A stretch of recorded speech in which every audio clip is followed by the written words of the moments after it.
آج میں آپ کے سامنے ایک واقعہ شیئر کرنے جا رہا ہوں، محبوبہ اور محبوب کا بدلہ۔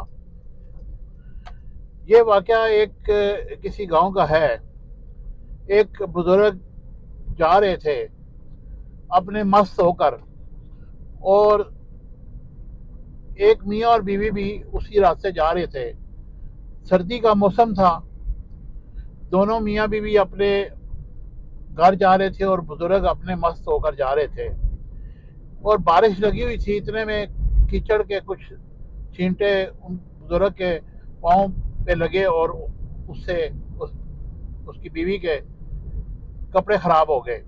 وہ ان بزرگوں کو برا بھلا کہنے لگی، اور کہنے لگی کہ تمہیں نظر نہیں آتا، میں جا رہی ہوں اور تم نے میرے کپڑے خراب کر دیے ہیں۔ جو اس کا خاوند تھا وہ اپنی بیوی سے بڑی محبت کرتا تھا، اس نے بھی بزرگوں کو برا بھلا کہا اور ان کو 2 تھپڑ رسید کر دیے۔ اتنے میں وہ چل پڑے اپنے کسی حساب سے، اور وہ میاں بیوی اپنے گھر چلے گئے۔ اب تھوڑی دیر دور گئے تھے تو ایک حلوائی کی دکان نظر آئی۔ حلوائی انتظار میں تھا کہ آج جو پہلا بندہ آئے گا میں اللہ کی راہ میں اس کو دودھ کا پیالہ دوں گا۔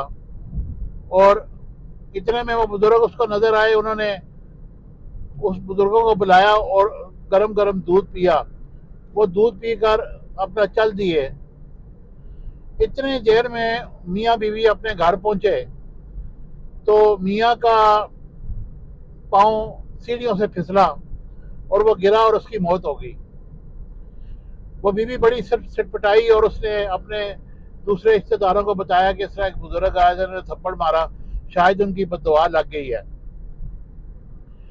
انہوں نے اس بزرگ کو ڈھونڈا اور کہا کہ تم نے بد دعا دی ہے، یہ اس سے غلطی ہوئی ہے، آپ اس کو معاف کر دو۔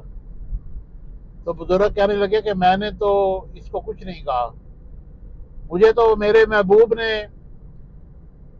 ایک خوبصورت دودھ کا پیالہ بھی مجھے پلایا، اور میرا بدلہ تو میرے محبوب نے خود ہی لے لیا، کیونکہ نہ تو میں نے کوئی گلہ اس سے کیا نہ شکوا، میں تو اپنا چل دیا۔ تو کہنے کا مقصد یہ ہے کہ جو اللہ کے قریب بندے ہوتے ہیں، اگر ان کے ساتھ کوئی زیادتی ہو جائے تو ان کا بدلہ اللہ پاک خود لیتا ہے۔ اس لیے اس سے یہ نتیجہ اخذ کیا جا سکتا ہے کہ ہمیشہ صبر و تحمل سے کام لیں اور اللہ پہ چھوڑ دیں۔ اگر تو آپ کی زیادتی ہے تو پھر آپ اللہ سے معافی مانگیں، اور نہیں تو پھر اللہ تعالیٰ اپنا بدلہ خود لے گا۔ یہ تو ایک حقیقت ہے کہ اللہ والوں کے ساتھ اللہ کی ذات ہر وقت موجود ہوتی ہے۔ معافی مانگتے رہیں اور اپنا نتیجہ اللہ پہ چھوڑ دیں۔ مجھے امید ہے کہ یہ واقعہ آپ کو پسند آیا ہوگا۔ Thank you very much.